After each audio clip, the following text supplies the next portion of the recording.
Olá, Frente a Frente está começando e na entrevista de hoje, o cineasta alagoano Elcio Versosa Filho, ele que é formado pela FAAP, a Fundação Armando Álvares Penteado, em São Paulo, uma das instituições de ensino superior mais prestigiadas do país. Elcio Versosa Filho atuou como diretor em 3 curtas e como produtor em mais de 10 filmes também curtas-metragens. Além de cineasta, Elcio Versosa Filho é doutor e pós-doutor em filosofia pela PUC e pela USP, respectivamente. Hoje, ele nos fala sobre um projeto construído pela comunidade de música e de teatro de Alagoas, envolvida com a busca do financiamento para um longa-metragem documental sobre a trajetória de vida e o legado deixado no Brasil e no mundo pelo compositor Ekel Tavares, mais conhecido, popularmente conhecido como Maestro Ekel Tavares, o maestro brasileiro. Portanto, eu agradeço antecipadamente a sua presença aqui conosco, eu que agradeço, Elcio. E falemos sobre, inicialmente, como surgiu essa ideia de construir, não é, um documentário, um filme documentário para manter viva a memória de Ekel Tavares. Obrigado por me receber, Gorete. Eu me sinto muito orgulhoso, primeiro, de estar aqui, porque eu acho que pela primeira vez eu não estou falando e não estou representando um projeto que é só meu, né? Eu estou, na verdade, na posição que para mim é muito confortável, muito mais confortável do que defender uma ideia minha, de defender um anseio da comunidade alagoana, ou de um pedaço da comunidade alagoana, que é a comunidade de música e dos admiradores de música e de cultura. Então, isso está bem refletido na origem do projeto. Esse projeto já tem uns 2 anos que ele está sendo alentado por essa comunidade, que basicamente ela é formada pelas pessoas que interpretam e estudam a música do Ekel e a figura, né, a biografia do Ekel, mas sempre no aspecto mais de música mesmo, né? Gente como Selma Brito, gente como o maestro Luiz Martins, da Filarmônica, gente como Rita Namê, da UFAL. Gente, né, muito boa e do bem. Isso, gente muito dedicada à cultura alagoana e que vem gestando esse sonho, né, de resgatar a obra do Ekel há muito tempo. Então eu entrei no projeto, para ser mais concreto, eu entrei no projeto em maio do ano passado, numa situação curiosa, que eu acho que vale a pena citar. Eu estava num momento muito triste, que foi no enterro do meu pai, né? Depois de uma longa doença que ele enfrentou, ele finalmente faleceu. Saudoso Elcio. Meu pai Elcio Versosa, estudioso da cultura alagoana e da educação de Alagoas. E contribuição. Isso, com grande contribuição. E eu fui abordado por algumas das pessoas que estavam envolvidas nesse projeto, entre eles o grande ator alagoano Chico de Assis. E eles me falaram sobre esse projeto, a gente começou a tomar um café ali naquele ambiente um pouco, né, carregado, e fomos conversando a respeito das coisas que eu estava fazendo, que eles estavam fazendo, e eles me mencionaram esse projeto de resgate de Ekel Tavares. E o que é curioso, que eu acho que me coloca nessa posição de conforto, e não como alguém poderia esperar de desconforto, é que eu jamais tinha ouvido falar de Ekel Tavares. Como boa parte da população de Alagoas e do Brasil. Eu tinha 45 anos de idade, numa casa em que a cultura alagoana era assunto todos os dias, porque meu pai era um grande especialista em cultura alagoana, não só educação, mas todo tipo de cultura alagoana, e eu jamais tinha ouvido falar de Ekel Tavares. Então, quando eu fui abordado, eu respeitava muitas pessoas que me abordaram, mas digo, não, mas ele não deve ser tão importante assim, né? Quem é esse cara que eu nunca ouvi falar? Não porque eu me acho grande coisa, mas porque eu sou muito bem informado, historicamente, sobre as coisas que acontecem no Estado. E a cultura e a história do Estado. Aí eu fui ver quem era Ekel Tavares. Eles me deram alguns materiais, eu fui pesquisar. Qual não foi minha surpresa de descobrir, hoje eu tenho segurança, 1 ano e meio depois, de que Ekel Tavares é um dos maiores alagoanos da história e certamente um dos 3 maiores artistas da nossa história. Quem seriam os outros 2? Os outros 2 são Graciliano, né? Graciliano Ramos, que é que é incontestável, né? E eu acho que Jorge de Lima. A que se deve, então, essa, digamos assim, pouca visibilidade que foi dada ao longo dos anos a Heckel Tavares em detrimento a outros valores? Gorete, quando alagoanos, você começa a pesquisar, você realmente se faz essa pergunta de uma maneira quase como se fosse um evento sobrenatural. Quer dizer, como é que pode, né? Um cara desse, quer dizer, porque eu acho que a gente tem que explicar uma questão também muito importante, que é o seguinte, Heckel deixou uma obra. Claro, os outros que eu citei, Graciliano e Jorge de Lima, também deixaram a obra, mas a obra do Heckel é música, e música é algo que é absolutamente vivo. Que toca as pessoas em qualquer época. E é algo que te pega, né? Porque para você ler um livro, você tem que pegar o livro e ler, e sentar-se, e se colocar numa posição tal e qual, e ler para ir atrás, para buscar. Aprender. A música não. A música, quando você ouve, ela te diz alguma coisa, boa ou má, importante ou irrelevante. Faz com que a gente se identifique com ela, né? Então, o que eu quero dizer é que você descobre a importância do Heckel quando você vai lá no YouTube e você põe o nomezinho Heckel Tavares e você vê as músicas dele na boca de Maria Bethânia, na boca de Elisete Cardoso, na boca de Francisco Alves. E assim, a primeira música que você clicar e você ouvir, você diz, aí está uma grande música. E isso vai se multiplicando, quer dizer, você clica em uma, você clica em duas, você clica em três, você ouve 10, você ouve 20, ele tem 100 canções. Nenhuma delas desprezível, nenhuma delas que se pode ignorar. Então, como é que um cara desse, que deixou uma obra dessa, que está viva aí, porque tem gravações, tem pessoas gravando hoje, né? Está esquecido dessa maneira, né? Eu começo o projeto com uma frase que eu acho que resume isso, que ele diz assim, se algum dia a cultura brasileira teve um herói esquecido, este herói é Heckel Tavares.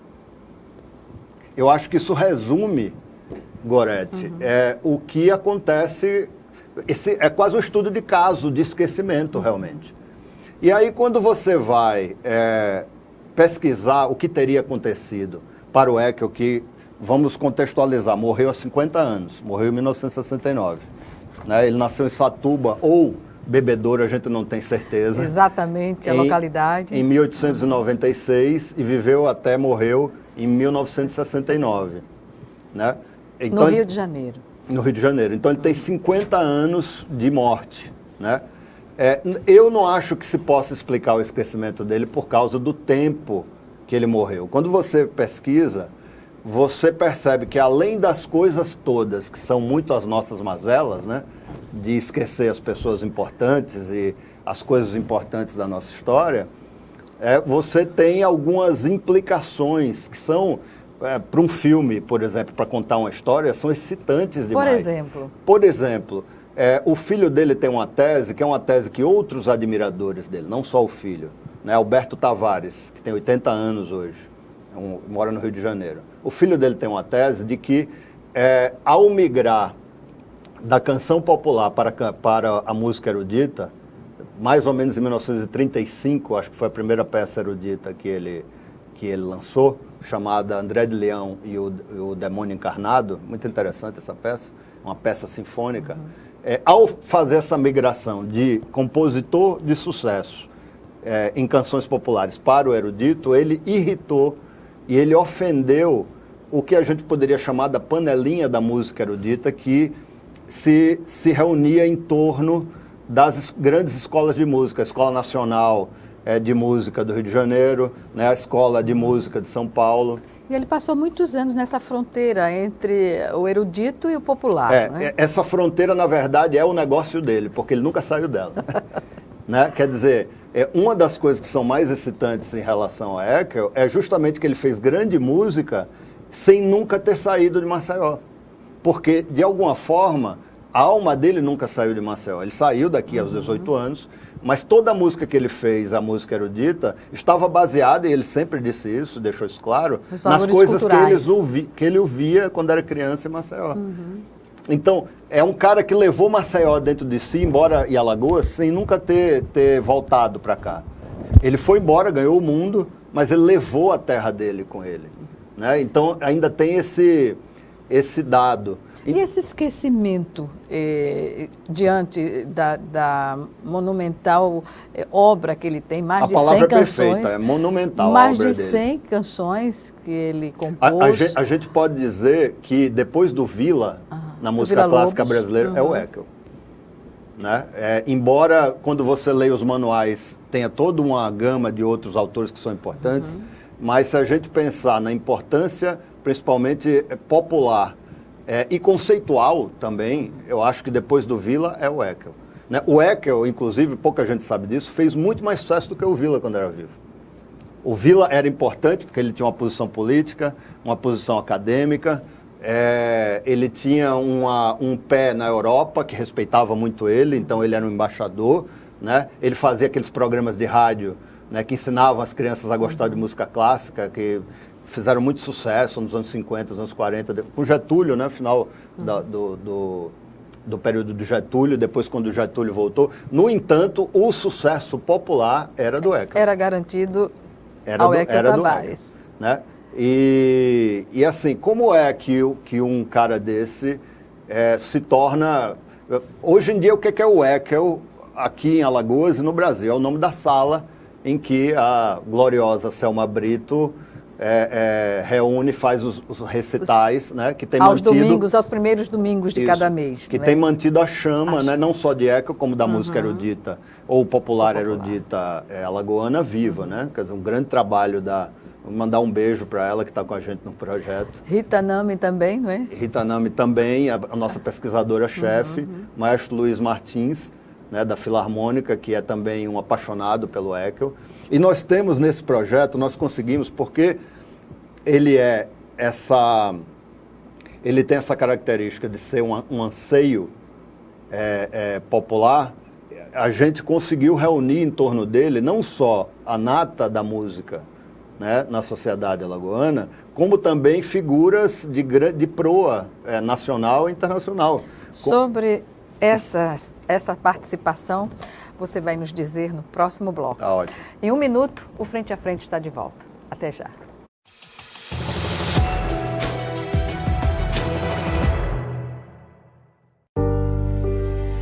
Minha filha deixou um vazio tão grande na família.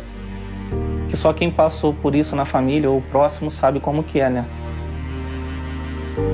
Foi um dos momentos mais difíceis da minha vida.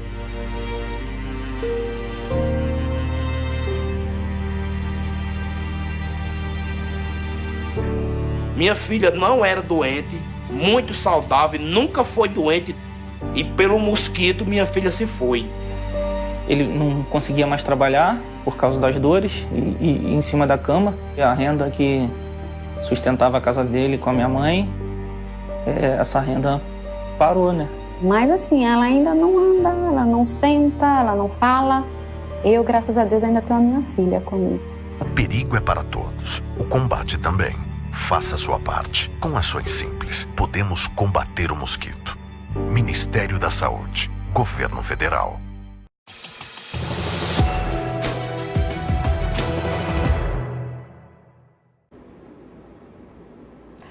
Estamos de volta com Frente a Frente. Hoje eu entrevisto Elcio Versosa Filho, ele que é cineasta e está com um projeto representando aqui a comunidade artístico-cultural de Alagoas, que está se mobilizando para prospectar um financiamento para a realização de um filme documentário, um longa-metragem, sobre a trajetória de vida tanto aqui no Brasil, a repercussão que isso sempre teve aqui no Brasil e no mundo na obra de Heckel Tavares.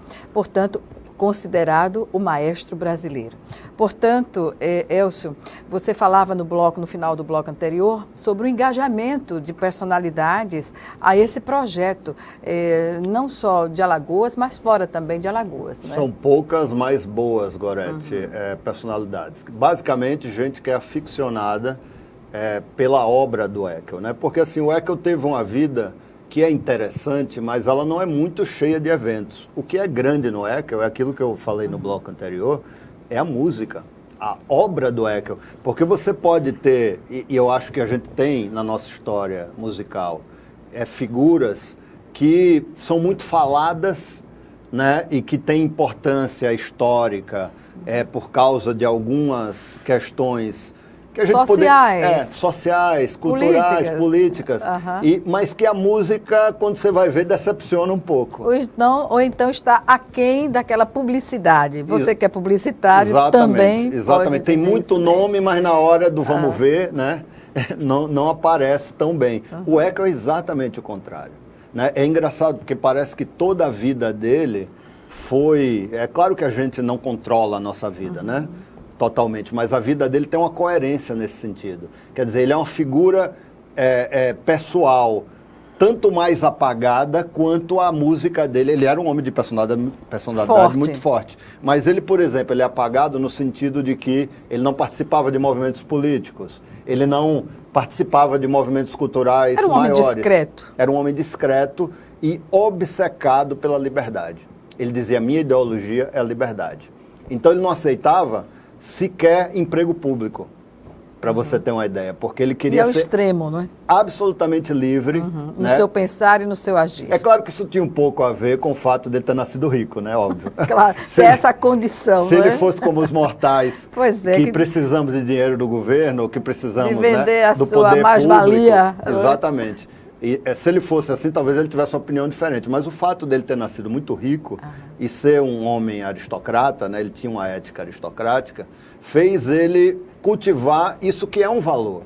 Né? Um valor que é muito esquecido, que é o valor da originalidade, da liberdade a todo custo. Então, eu não respondi sua pergunta, a pergunta que iniciou esse bloco, que as pessoas que estão em torno dele não são só daqui de Alagoas, que Alagoas existe uma excelência muito grande em torno do projeto, né? Como, repeti, Maestro Luiz Martins, Selma Brito, Rita Namê, né? Chico de Assis, né? Mas também gente de fora de Alagoas, como a Ana Salvani, que é uma grande cantora de Campinas, a Mônica Salmaço, né? Que é uma grande intérprete, ela tem uma interpretação de uma das 3 canções, 3 canções coloniais, 3 cantos coloniais, eu acho que é o nome, do Eckel, que se chama Leilão, que é uma das coisas mais lindas. Eu recomendo a qualquer pessoa que vá no YouTube e coloca Mônica Salmaço Leilão, para vocês verem que coisa linda que é a versão dela.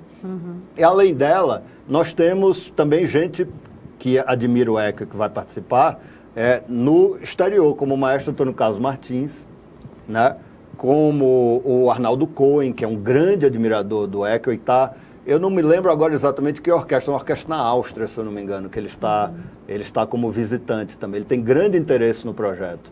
Né? Então, assim, o Eckel, ele teve a sua obra levada, embora ele fosse muito independente, turrão, e ele mesmo não tivesse ido junto, mas a obra dele foi executada por grandes concertistas no mundo inteiro, Carnegie Hall, né? Naquela grande casa de Chicago, cujo nome eu não me recordo agora, né? Em grandes teatros, Teatro Colón, em Buenos Aires, né? E até hoje existe uma execução das grandes obras, dos grandes concertos do Eckel. Só que manter viva a memória de um alagoano brasileiro que marcou a sua época, não é, por meio em qualquer área, isso implica num compromisso de Estado que começa na escola pública. O senhor não acredita assim? Eu acredito totalmente. Eu vou até usar palavras fortes, porque como eu me sinto muito confortável em ser um defensor de uma comunidade, de uma outra pessoa e não de mim mesmo, eu acho que eu posso me dar esse direito. Eu acho que é um crime esquecer Eckel, é um crime não colocar Eckel na pauta, no currículo das crianças, como você está dizendo, desde não colocá-lo no currículo das crianças até não, por exemplo, cultivar um grupo, entendeu? Seminários. Que o execute habitualmente, né, para divulgar a obra dele. Eu acho... A própria intelectualidade que não tomou também essa iniciativa, né? Não, nós temos há que se reconhecer poucos heróis. isso, não é? Esses que estão... São iniciativas isoladas. Não é? Esses que me propuseram o projeto, que estão lutando por ele, são heróis. Né? Aqui em Alagoas são heróis. Eu acho, assim, Gorete, que a gente poderia colocar a situação nos seguintes termos. Eu acho que Alagoas... e o Brasil, não é só Alagoas, mas Alagoas em especial tem uma dívida com o ECO. Né? E eu acho assim que chegou a hora da gente pagar essa dívida com o ECO. Né? Porque o ECO nos deu muito. O ECO é daquelas pessoas que você pode dizer que deu muito à sua comunidade. Porque, embora ele tenha saído daqui, você vê como não tem muita importância o lugar em que você está. O que importa é o lugar onde está a sua alma, a sua mente. Ele levou Alagoas consigo. Ele levou Alagoas para o mundo. Né? Então, quando a gente ouve a música do Ekel, é impossível a gente não se reconhecer na música do Ekel. Não remeter às questões folclóricas também. Né? A voz do Ekel é a nossa voz. Uhum. Né? Então, assim, eu acho que esquecer o Ekel é esquecer a gente. Eu sei que isso... Não estou dizendo nenhuma novidade, o autoesquecimento do brasileiro é quase que um hábito. Né? Nós nos esquecemos de nós mesmos, não cultivamos nossa memória. É cultural até. Exatamente, é uma cultura de ser aculturado. Ou né? a contracultura, Exatamente, que se faz contra si própria. É uma né? anticultura né, que nós temos. Só que assim, nós temos uma oportunidade única em relação ao ECO. Né? Eu acho que, por exemplo, gente como... grandes alagoanos como Graciliano e Jorge de Lima, não sei, gente que, todas as homenagens que você fizer, ainda fica pouco, né? Mas eles já são nomes que são muito... popularmente conhecidos. Exatamente. Agora, por todos esses anos, desde quando eram e executavam a sua obra. Agora o Ekel, né? O Ekel está nessa situação de desconhecimento. Eu me uso como exemplo... Porque, assim, eu não posso ser taxado como um caso de ignorância em relação à cultura alagoana. Quer dizer, eu vim descobrir quem era Eco, o nome, aos 45 anos, numa casa em que se discutia cultura alagoana toda hora. Pois é. E eu faço aqui uma referência da resistência dos colegas da música clássica quando ele tentou migrar, né, do popular... para a música clássica. Isso contribuiu para esse comportamento mais, digamos, introspectivo dele? Sim, sem dúvida nenhuma. A nossa hipótese de trabalho, que é a hipótese que foi colocada pelo filho dele e outros admiradores, é que ao migrar do popular para o erudito, que entrou numa seara que não era vista como a dele. Ele quase que ofendeu a panelinha, né, da música erudita brasileira, que era muito pequena, né, se reunia em torno de alguns institutos no Rio e São Paulo, e eu acho que não dava os dedos das duas mãos. Né? E, ao fazer isso, a maneira de lidar com, principalmente o sucesso popular que ele trouxe para a música clássica, foi fechar a boca. Quer dizer, os críticos, aqueles que escrevem sobre música e que, de certo modo, perpetuam no papel a importância que as pessoas têm, fazem a história da música. Esses se calaram sobre Eco. O filho dele fala uma palavra forte, uma expressão forte, que fizeram uma campanha de silêncio. Enquanto ele foi vivo e que ele podia executar as obras dele, não adiantava muito porque as pessoas ouviam e gostavam. Depois que ele morreu, ficou mais complicada essa campanha, porque ela realmente começa a ter efeito. Né? Quer dizer, ele não está lá para se defender, ele não está lá para ele mesmo, como ele fazia habitualmente, lançar os próprios discos. Né? Isso é uma coisa curiosa sobre Eco, porque ele ganhou muito dinheiro na década de 20 e 30 com canções populares, e ele perdeu todo o dinheiro que ele ganhou bancando os próprios discos. É verdade que ele consta, eu fiz uma pesquisa rápida, não é, sobre a produção dele, e consta que ele sempre foi autodidata na questão da composição. Ou seja, eu fiquei assim... Isso é uma questão que a gente... É meio dualista até, porque a pessoa tem que ser autodidata para construir algo dessa natureza, né? E outra questão é ele ter feito feito composições também e atuado em teatro de revista. As primeiras grandes canções dele da década de 20 foram lançadas no teatro de revista. Porque na época era assim. Estava começando o rádio, aí você tinha o teatro de revista que lançava ali na Praça 11, sei lá, na Cinelândia, né? Tinha todos não eram cabarés, mas eram teatros mesmo que misturavam, um pouco Moulin Rouge, né? Exatamente. Como na França. Mas nessa questão da dualidade da composição, de querer acreditar uma questão que é inerente à criação, não é? De uma composição, de ser autodidata também. Então, mas isso daí é uma coisa que a gente tem que abordar com um certo espírito crítico, porque ele como era muito independente, muito turrão, ele gostava eu acho que ele gostava, né? Me parece, pelo material que eu tenho dele, que isso era uma coisa que ele mesmo divulgava sobre si, que ele era autodidata, que ele não via com muito bons olhos o estudo continuado de música. Na né? academia. É teórico, o estudo teórico e mesmo acadêmico prático. Né? Mas eu acho que a gente tem que pegar isso com um grão de sal. Né? Muito irrelevante. Né? Ele gostava de divulgar essas histórias, mas eu tenho a impressão de que, embora ele não se possa dizer que ele aprendeu de alguém como aprendeu de um mestre, e nesse sentido ele é autodidata, mas ele tinha muito boa formação de música. Ele ouvia Wagner, que ele era louco por Wagner. Isso influenciou, por exemplo, no estilo da música, totalmente, dele ser um romântico e de bom gosto. A música dele lembra muito Wagner. Se diz que o Heckel é o Schubert brasileiro, porque ele fez muitas canções melódicas, né? E o Schubert é o autor das Lieder, né? Que são as canções alemãs, que são a boa parte do sucesso dele. Como o Schubert, ele era muito popular, ele sempre se considerou um músico ou um maestro popular, um maestro do povo, né? Fez muito sucesso, e tem esse caráter, entendeu? De misturar tradições populares com a música erudita de uma maneira muito orgânica. Porque não é de uma maneira cerebral, teórica. Essa é a grande coisa do Heckel. O Villa, que é um gênio, é muito na cabeça. É muito daqui para cima. O Heckel não. O Heckel é muito coração.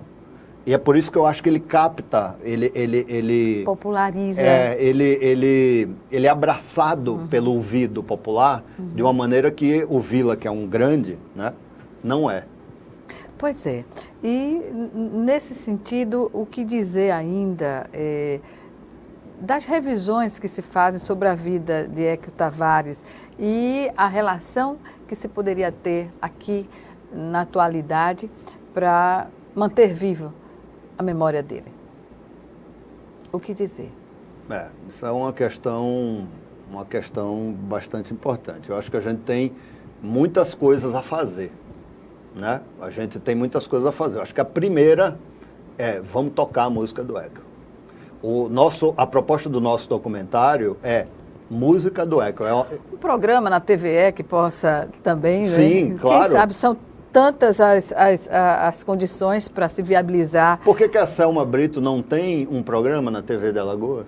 Né? É uma coisa, para mim é um mistério. Quer dizer, uma mulher que tem o conhecimento que ela tem, né, da música alagoana, não ter um espaço para divulgar essa música e popularizar essa música. Né? Então eu acho assim que o nosso filme ele tem essa característica de que eu coloco no projeto, que ele é uma biografia da música do Heckel, mais até do que da figura do Heckel. Então quando você põe a música, você quer divulgar o Heckel, você quer fazer alguma coisa pelo Heckel, bota a música dele para tocar. Ela já traduz. Ela fala por si. Entendeu? Agora, ela tem que falar e a gente tem que ouvir. Exatamente. Aprimorar, não é, ouvidos para ouvir. Abrir os ouvidos para ele, né? De fato. Pois bem.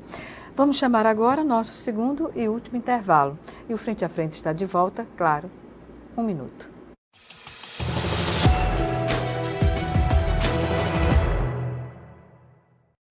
Quem doa sangue, doa esperança. Recebe sorrisos, alegria e confiança. Quem já doou sabe o bem que faz.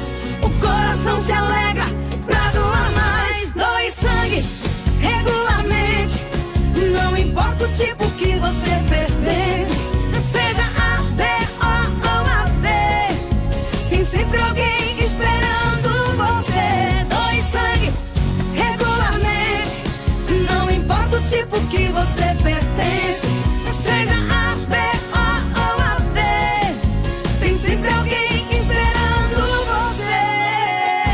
doação pode beneficiar até 4 vidas. Por isso é importante que todo doador continue com este ato de bondade sempre. Procure um Hemocentro e seja um doador regular. Doe sangue regularmente e ajude a quem precisa. Ministério da Saúde, Governo Federal.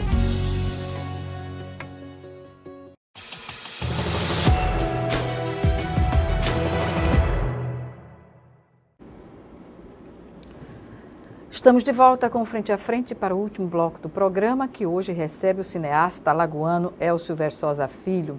Ele que está juntamente com a comunidade artístico-cultural aqui de Alagoas, na tarefa de conseguir o financiamento para a produção, a realização de um filme documental, um longa-metragem, para resgatar a memória de Ekel Tavares, o maestro brasileiro. Portanto, eu pergunto agora sobre o projeto em si. O projeto pode ser viabilizado por meio de editais ou por alguém que queira realmente, não é? Um mecenas. Eu estava dizendo, Gorete, para alguém, que agora eu não me lembro quem foi, que um filme é um negócio muito poderoso. Antigamente, eu acho que no século XIX, no século XX, o livro era o grande meio, e durante toda a história, era o grande meio de eternização. Então, se você queria ser eterno, sendo mortal como somos, você escrevia um livro, né? Você fazia uma grande obra. Então, o Maquiavel tem uma discussão lindíssima, que é um dos autores que eu estudei, sobre as maneiras de ser imortal. Né? E ele considera, ironicamente, que escrever um livro, embora seja muito mais simples, te dá uma probabilidade maior de ser imortal do que ganhar uma grande guerra ou até fundar um Estado, porque os Estados morrem, os livros nunca. Jamais. Jamais, né? Então, e eu acho que o livro da nossa época é o filme, mais do que o audiovisual em si. Eu acho que o filme de longa-metragem para cinema, ele é um negócio muito poderoso, porque ele projeta o seu tema, ele projeta as pessoas que estão envolvidas, ele projeta o lugar onde ele é feito. É capilarizado. Ele projeta, inclusive, o mecenas, aqueles que apoiam, para a comunidade local, a comunidade nacional e para o mundo. E não só nessa geração, mas para as próximas gerações. Então, mesmo que você faça, que não é o nosso intento, nós vamos fazer um filme muito bom, mas mesmo que você faça um filme mediano sobre uma figura importante como essa, ele vai passar no mundo inteiro em festivais e daqui a 30, 40, 50 anos, nossos filhos e netos vão estar assistindo numa TV, vão estar em casa e de repente vai passar o filme na TV. No Netflix. Exatamente, ou no Netflix, ou onde quer que seja, entendeu? Então, o filme é um negócio muito poderoso. Mas, como viabilizar essa captação? Então, nós estamos... Porque existe a lei do audiovisual, as secretarias tanto de cultura, por meio até do Ministério da Cultura, nos estados, no âmbito federal, nos municípios, sempre há a edição, né, dos editais. Sim. Qual a sua avaliação sobre a política, né, cultural, Ancine, a lei do audiovisual e essas instâncias das quais eu falei? Eu acho que isso é um assunto longo, então eu vou tentar... Por partes, como diria... Eu vou tentar... Nós estamos num momento, em geral, fora da política pública, que está muito difícil.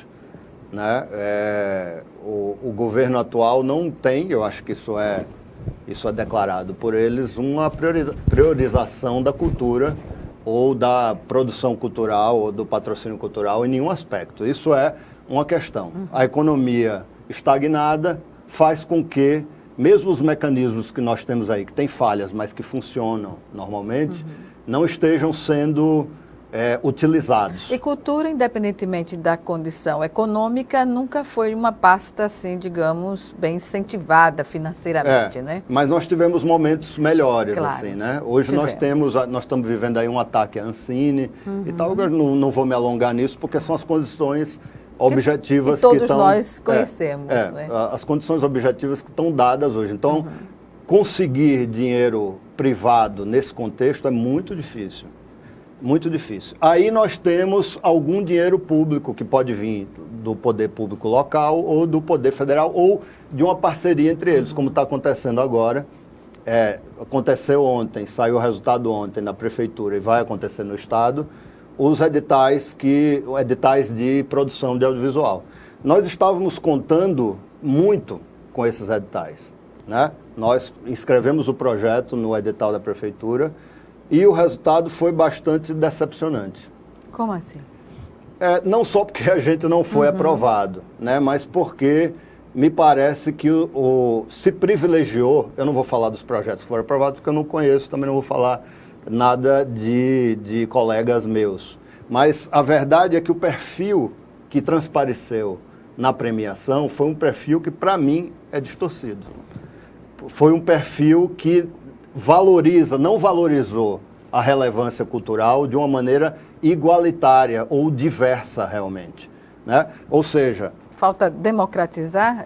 Não, é engraçado, porque assim, no papel é super democrático. Você tem cotas, né? Você tem para transgêneros, para cotas de gênero, cotas raciais, que não são exatamente raciais, né? Mas a maneira como é conduzido faz com que a premiação caia num certo tipo de projeto muito característico, né?